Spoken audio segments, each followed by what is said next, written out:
আসসালামু আলাইকুম। আমন্ত্রণ জানাচ্ছি মুসলিম নেটওয়ার্কে। মিয়ানমারের সামরিক বাহিনীর বিরুদ্ধে এবার ভারতের নিন্দা।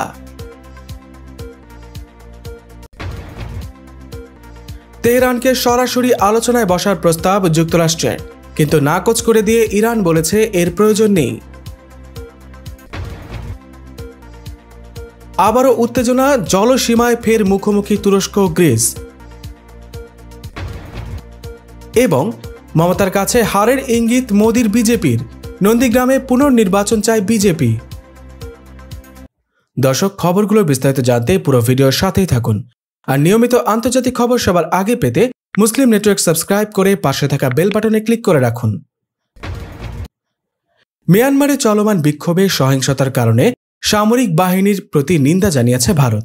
এক বিবৃতিতে দেশটির পররাষ্ট্র মন্ত্রণালয় অবিলম্বে দেশটিতে সব ধরনের অরাজকতা দূর করতে হবে, সাধারণ নাগরিকদের স্বার্থে প্রতিষ্ঠিত করতে হবে গণতন্ত্র। এ সময় আটক নেতাদের মুক্তি দিতে জান্তা সরকারের প্রতি আহ্বানও জানানো হয়।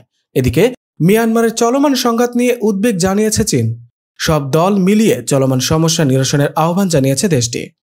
মিয়ানমারের সেনা অভ্যুত্থানের পর থেকে নিরাপত্তা বাহিনীর গুলিতে এখন পর্যন্ত কমপক্ষে 43 শিশু নিহত হয়েছে। এ ব্যাপারে উদ্বেগ জানিয়েছে জাতিসংঘ। দেশটিতে ইন্টারনেট সেবা বন্ধ করে দেওয়ার নির্দেশ দিয়েছে জান্তা সরকার।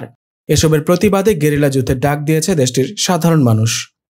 গত বৃহস্পতিবার 1 এপ্রিল মিয়ানমারে তারবিহীন ইন্টারনেট বন্ধ করার জন্য ইন্টারনেট সেবাদাতা প্রতিষ্ঠানগুলোকে নির্দেশ দেয় মিয়ানমারের সেনা সরকার। আন্তর্জাতিক বার্তা সংস্থা এএফপি তাদের এক প্রতিবেদনে এ তথ্য প্রকাশ করে। প্রকাশিত প্রতিবেদনে বলা হয়, শুক্রবার থেকে দেশটিতে শুধু ফাইবার লাইন চালু থাকবে, আর সব ধরনের ইন্টারনেট লাইন বন্ধের নির্দেশ দেওয়া হয়। ক্ষমতা গ্রহণের পর থেকে কয়েক দফায় দেশটিতে ইন্টারনেট সংযোগ বন্ধ করে দেওয়া হয়। ফাইবার লাইনের মাধ্যমে ইন্টারনেট ব্যবহারকারীর সংখ্যা খুবই নগণ্য। গত ফেব্রুয়ারিতে শুরু হওয়া জান্তা বিরোধী বিক্ষোভে কমপক্ষে 5 শতাধিক সাধারণ মানুষ জান্তা সরকারের গুলিতে নিহত হয়েছেন। ইরান যুক্তরাষ্ট্র প্রসঙ্গ। মার্কিন প্রেসিডেন্ট হিসেবে দায়িত্ব নেয়ার পর জো বাইডেন ইরান এবং বিশ্ব শক্তিগুলোর মধ্যে 2015 সালে স্বাক্ষরিত পরমাণু চুক্তিতে ফিরে আসার ঘোষণা দেন। তবে তিনি শর্ত দিয়ে রাখেন ইরানকে আগে চুক্তির নিয়মগুলো মেনে চলতে হবে। অন্যদিকে তেহরানও পাল্টা শর্ত আরোপ করে, নিষেধাজ্ঞা প্রত্যাহার করলেই কেবল তারা তা মেনে চলবেন। 2.5 মাস ধরে দেশ দুটির মধ্যে এভাবে পাল্টাপাল্টি শর্ত আরোপ করা হচ্ছে। এই প্রেক্ষাপটে এই চুক্তিতে ফিরে আসা নিয়ে আলোচনা করতে আগামী সপ্তাহে অস্ট্রিয়ার রাজধানী ভিয়েনায় যাওয়ার কথা রয়েছে ওয়াশিংটন ও তেহরানের প্রতিনিধিদের। পরিকল্পনা অনুযায়ী দুই দেশ একই শহরে একই বিষয়ে আলোচনা করলেও একই কক্ষে বসছেন না তারা।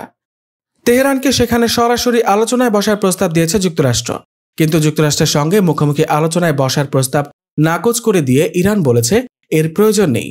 শুক্রবার ইইউ সূত্র জানিয়েছে, ইরান ও যুক্তরাষ্ট্রের প্রতিনিধিরা ওই দিন একই শহরে অবস্থান করলেও তাদের এক কক্ষে সাক্ষাৎ হবে না। এক বিবৃতিতে ইউরোপীয় ইউনিয়ন বলেছে, আগামী সপ্তাহে ভিয়েনায় আলোচনায় অংশগ্রহণকারীরা তেহরানের ওপর থেকে নিষেধাজ্ঞা প্রত্যাহার ও পরমাণু চুক্তিকে সচল করার ব্যাপারে আলোচনা করবেন। চুক্তিতে থাকা বাকি দেশ ইরান, চীন, ফ্রান্স, যুক্তরাজ্য, জার্মানি এবং ব্রিটেন গত শুক্রবার এক বৈঠকে মিলিত হয়। বৈঠক শেষে ইরানের উপ পররাষ্ট্রমন্ত্রী আব্বাস আরাকচি বলেন, ভিয়েনায় যুক্তরাষ্ট্রের প্রতিনিধিদের সঙ্গে আলোচনায় অংশ নেবেন না তেহরানের প্রতিনিধিরা। মার্কিন পররাষ্ট্র মন্ত্রণালয়ের মুখপাত্র নেড প্রাইস চুক্তিতে ফিরে আসা প্রসঙ্গে বলেন, তাৎক্ষণিকভাবে কোনো বড় ধরনের অগ্রগতি হবে তা আমরা আশা করছি না, কারণ আলোচনা কঠিন হবে, কিন্তু আমরা বিশ্বাস করি ভিয়েনা বৈঠক একটি ভালো অগ্রগতি। ওয়াশিংটনের সঙ্গে তেহরানের দ্বিপক্ষীয় বৈঠকের সম্ভাবনা নাকচ করে দিয়েছেন ইরানের পররাষ্ট্রমন্ত্রী জাভেদ জারিফও। টুইটে জারিফ লিখেছেন, ইরান যুক্তরাষ্ট্র আলোচনা হবে না, এটি অপ্রয়োজনীয়। তিনি আরও লিখেছেন, যত দ্রুত সম্ভব ইরানের ওপর থেকে মার্কিন নিষেধাজ্ঞা প্রত্যাহারের প্রক্রিয়াগুলো চূড়ান্ত করা হবে ভিয়েনা বৈঠকের উদ্দেশ্যে। অপরদিকে জলসীমায় তুরস্ক শরণার্থী বোঝাই নৌকা পাঠিয়ে উত্তেজনা সৃষ্টির চেষ্টা চালাচ্ছে বলে অভিযোগ করেছে গ্রিস। তবে এই অভিযোগ দৃঢ়ভাবে প্রত্যাখ্যান করেছে তুরস্ক। শুক্রবার এথেন্সের জলসীমায় শরণার্থী বোঝাই নৌকা ঢোকানোর বেশ কয়েকটি প্রচেষ্টা প্রতিহত করা হয়েছে বলে জানিয়েছেন গ্রিসের অভিবাসন মন্ত্রী নোতিস মিতারাসি। তুরস্কের কোস্টগার্ড ও নৌবাহিনী এই প্রচেষ্টা চালিয়েছে বলে অভিযোগ করেন তিনি, খবর আল জাজিরার। এই ঘটনাকে উস্কানি বলে অভিহিত করে গ্রিসের অভিবাসন মন্ত্রী বলেন, নিঃসন্দেহে বলা যায় এসব অভিবাসী তুরস্ক উপকূল থেকে রওনা দিয়েছে এবং তুরস্ক তাদের সমর্থন করেছে। এই অপ্রয়োজনীয় উস্কানি বন্ধ করতে তুরস্কের প্রতি আহ্বান জানান তিনি।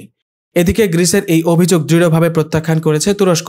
দেশটির ডেপুটি স্বরাষ্ট্রমন্ত্রী ইসমাইল কাটাকলি এক টুইট বার্তায় এর প্রতিবাদ জানিয়েছেন। গ্রিস ঘটনার ভিন্ন ব্যাখ্যা আর মিথ্যাচার করছে বলে অভিযোগ করেন তিনি। কাটাকলি পাল্টা অভিযোগ করে বলেন, গ্রিস শুক্রবার 7টি ঘটনার মাধ্যমে 231 জন শরণার্থীকে ফেরত পাঠানোর চেষ্টা করলে তুরস্ক তাদের উদ্ধার করেছে। নানা বিষয় নিয়ে দ্বন্দ্বের কারণে এমনিতেই তুরস্ক ও গ্রিসের সম্পর্ক ভালো নয়। তুরস্ক এবং গ্রিস দুটি দেশই ন্যাটোর সদস্য, কিন্তু পূর্ব ভূমধ্যসাগর এলাকা থেকে জ্বালানি আহরণের প্রতিযোগিতায় তারা হয়ে উঠেছে পরস্পরের প্রতিপক্ষ। সম্প্রতি সাইপ্রাস দ্বীপের উপকূলে সাগরে বিশাল গ্যাসের মজুদ আবিষ্কৃত হয়। এরপরই সিপ্রিয়ট সরকার, গ্রিস, ইসরায়েল এবং মিশর এই সম্পদ আহরণের জন্য একসঙ্গে কাজ করতে উদ্যোগী হয়। সবশেষে জানিয়ে দিচ্ছি ভারতের পশ্চিমবঙ্গের বিধানসভা নির্বাচনের খবর।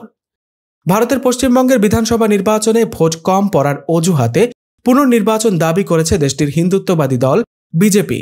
যদিও এবার ওই আসনে ভোট পড়েছে 88.01%। 2016 সালে যেখানে 87.14% ভোট পড়েছিল নন্দীগ্রামে। খবর হিন্দুস্তান টাইমস।